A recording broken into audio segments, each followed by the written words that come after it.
itu gitu, akhirnya mengurangi percaya diri mereka. Bahkan sekarang Gitu. Populer istilah maghrib untuk Iya, insult seseorang. Iya kan, gitu. Tapi akhirnya ya cuma bahasanya aja berubah, cuma tetap ngatain juga gitu kan. Ngatain bahwa seseorang itu punya kulit yang gelap kan, gitu ya, ibarat maghrib gitu kan. Nggak putih kan gitu. Iya. Tapi sebenarnya itu bisa tetap kita polakan sebenarnya sih ya gitu. Dari sisi parentingnya juga harus jalan, bagaimana kamu dari kecil diajarkan untuk bagaimana menerima dan mencintai diri kamu sendiri dengan segala apapun kekurangan dan kelebihan kamu kan gitu. Tapi kan parenting di sini juga nggak sampai, belum sampai ke sana. Ada yang udah sampai ke sana, tapi banyak juga yang belum gitu. Mungkin kalau Gitu bisa saya simpulkan, saya juga kalau data Indonesia secara general itu saya nggak menemukan, cuman di beberapa penelitian tuh ada yang meneliti daerah Jakarta Timur, Jakarta, yang mana mereka tuh menemukan bahwa emang remaja penggemar K-pop itu sekitar 50-60% itu punya kecenderungan eating disorder. Terus kalau bener-bener yang secara general Indonesia, saya cuman pernah baca laman berita. Jadi kayak ada wawancara sama salah satu psikolog yang fokus nanganin eating disorder. Dia pernah menemukan data di tahun 2017 kalau nggak salah, itu emang Indonesia peringkat keempat yang eating disordernya itu tinggi. Nah mungkin setelah saya lihat juga, makanya saya tertarik meneliti kasus ini, karena saya lihat kan penggemar K-pop Indonesia banyak, dan juga ternyata emang angka eating disorder di Indonesia juga cukup tinggi. Jadi saya ingin mencari tahu lebih jauh relevansinya apa, dan berdasarkan yang ibu bilang juga ternyata memang sebagai salah satu faktor pemicunya. Tapi eating disorder sendiri faktor pemicunya banyak, beragam, termasuk genetik, lingkungan, dan lain-lain. Dan biasanya yang menimpa remaja mungkin karena dia masih proses mencari identitas itu. Iya betul. Jadi pengaruh tuh betul sih, saya setuju gitu bahwa pengaruh itu ya tadi yang berkaitan dengan standar kecantikan ya, itu memang tinggi gitu ya. Standar kecantikan bukan hanya berat badan, tapi salah satunya berat badan pastinya. Berat badan, terus berat badan tuh standarnya ya standar Korea gitu kan, gitu ya, standar yang memang kurus. Jadi sebenarnya sudah bergeser dari standar orang Indonesia yang asli, bahwa kalau dulu gitu ya di generasi sebelumnya berat badan ideal itu yang memang pas, bukan yang kurus gitu. Kurus malah justru kalau dulu itu mendapatkan bulian juga gitu kan, gitu, bahwa badannya terlalu kurus gitu kan gitu. Tapi kan makin lama kesini kan makin bergeser gitu. Berat badan ideal itu bukan yang pas zaman sebelumnya gitu kan. Kalau dulu yang setahu saya mereka masih banyak yang menggunakan ya udah tinggi badan dikurang 110 kan gitu kan. Iya, saya juga pernah dengar. Iya kan gitu. Jadi mereka menggunakan itu gitu kan. Jadi kalau yang kurang dari itu ya tergolong kurus gitu. Tapi kan kalau sekarang enggak gitu. Contohnya aja misalnya kebetulan anak saya juga remaja ya. Jadi usia 17 kelas 12 gitu. Saya juga beberapa kali ngobrol ketemu sama teman-temannya segala macam gitu. Jadi mereka memang kebanyakan juga takut gemuk gitu kan. Takut gemuk, yang saya bilang gemuknya di mana gitu loh, kamu tuh sama sekali nggak gemuk gitu kan gitu. Tapi mereka menganggapnya karena memang itu ya bergeser ya. Jadi penilaian mereka tentang berat badan ideal tuh memang yang bukan seperti itu gitu, tapi yang kurus gitu. Kalau dulu kan kayak ada standarnya bahwa gemuk, apa namanya, Ideal. padat, apa sih Berisi. gitu ya. Gemuk tuh apa namanya yang tingkatan yang paling ini ya. Kedua berisi, ketiga langsing, keempat kurus gitu kan. Gitu.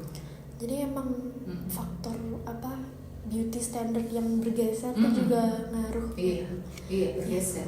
Jadi bukan hanya apa berat badan, tapi kan wajah kan, gitu. Wajah, terus bentuk wajah, mata, sampai sekarang detail kan gitu, bentuk mata yang bagus yang kayak gimana, hidungnya tuh yang bagus yang kayak gimana gitu kan, terus bibir seperti apa, bentuk tubuh apa namanya, pipi yang tirus itu seperti apa kan gitu.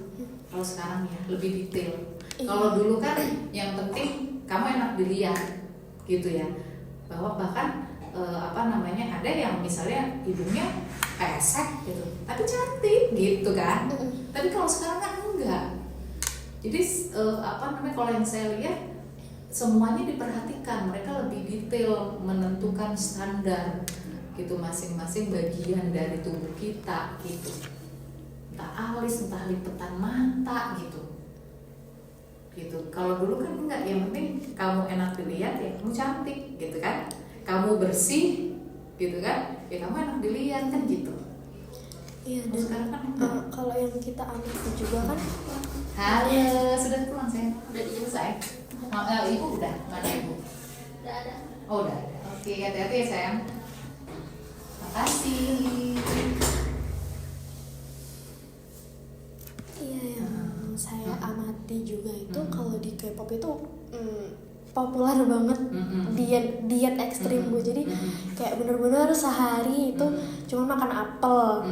Iya. Terus Apel sehari. ada yang juga seminggu tuh minum air doang. Oh, gitu. Iya, ada yang kayak gitu. Terus ada yang menahan lapar dengan ngunyah es batu. Sampai kayak gitu, dan itu populer di TikTok, di Instagram pun kayak banyak yang mempraktikkan.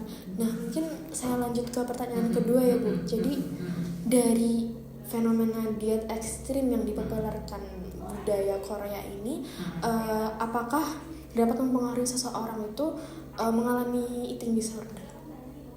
Apa tadi yang kedua ya? Iya. Apa tadi?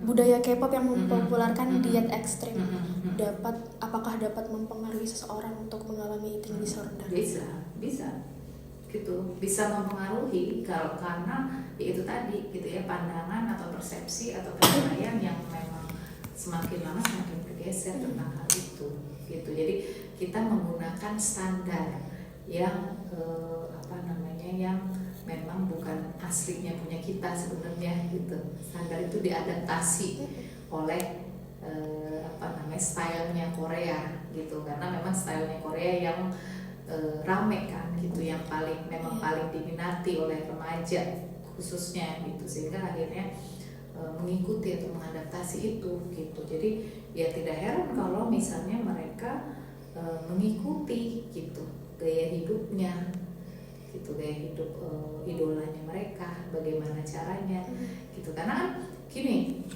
ya itu tadi gitu, seringkali kita kan kekurangan referensi gitu ya.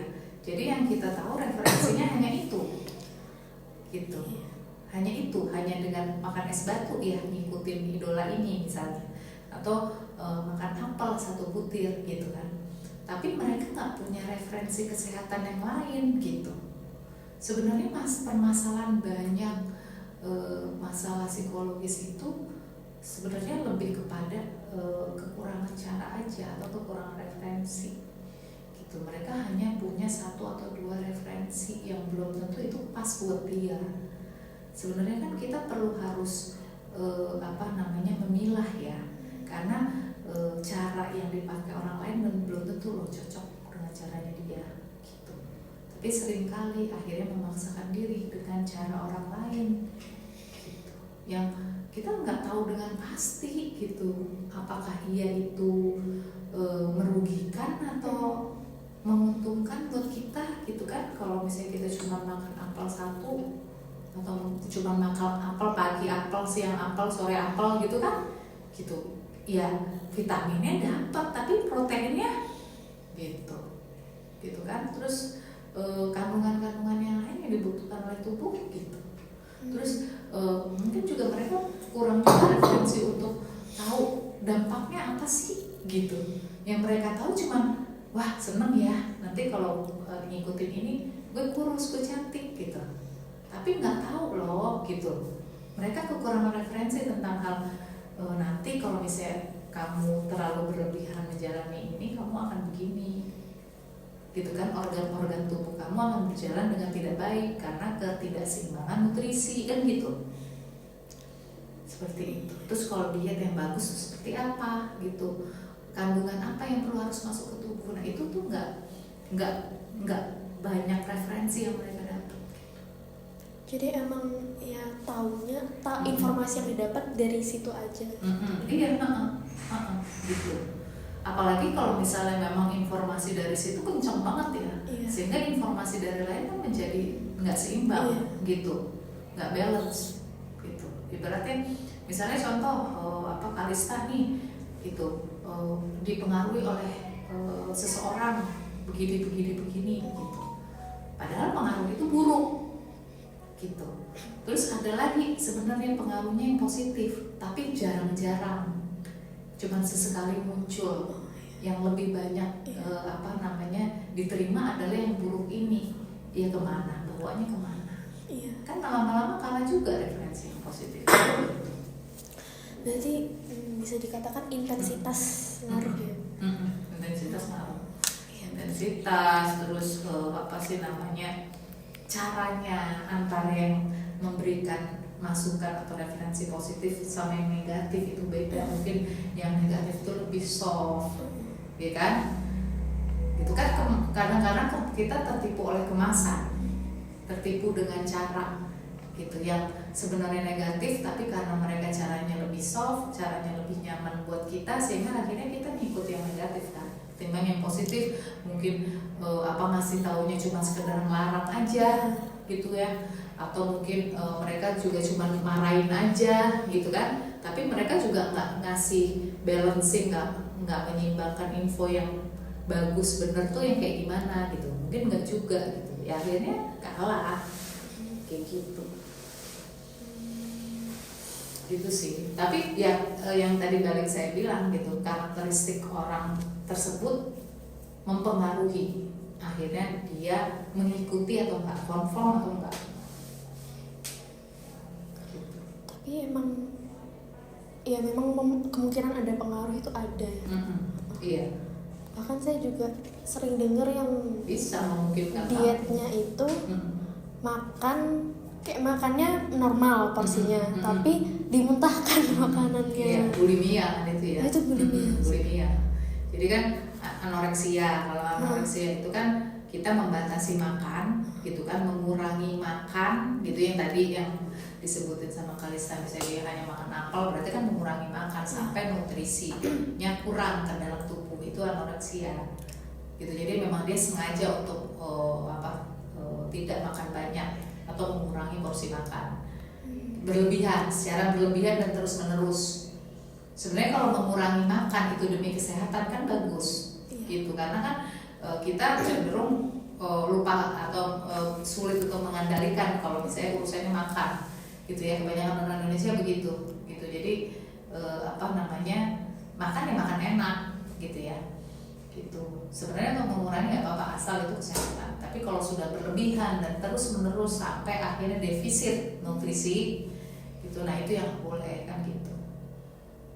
Gitu. Terus kalau bulimia dia nggak bisa mengendalikan untuk tidak makan, jadi makannya bisa berlebihan, tetap makan enak, tapi setelah itu dimuntahin, gitu. Jadi sensasi untuk merasakan cita rasanya yang tidak bisa dia tinggalin. Tapi setelah itu kan mungkin dia nyesel gitu kan, akhirnya dimuntahin. Tapi kalau selain dua jenis itu tadi ada banyak jenis lagi? Ada. Jadi yang tadi saya sebutin di awal yang dia makan berlebihan gitu sampai dia nggak bisa kontrol makan, gitu ya, makan berpiring-piring dengan tidak mengontrol karbo yang masuk ke dalam tubuhnya dia sehingga akhirnya berlebihan, misalnya kayak gitu. Yang ketika memang kondisi ususnya itu sudah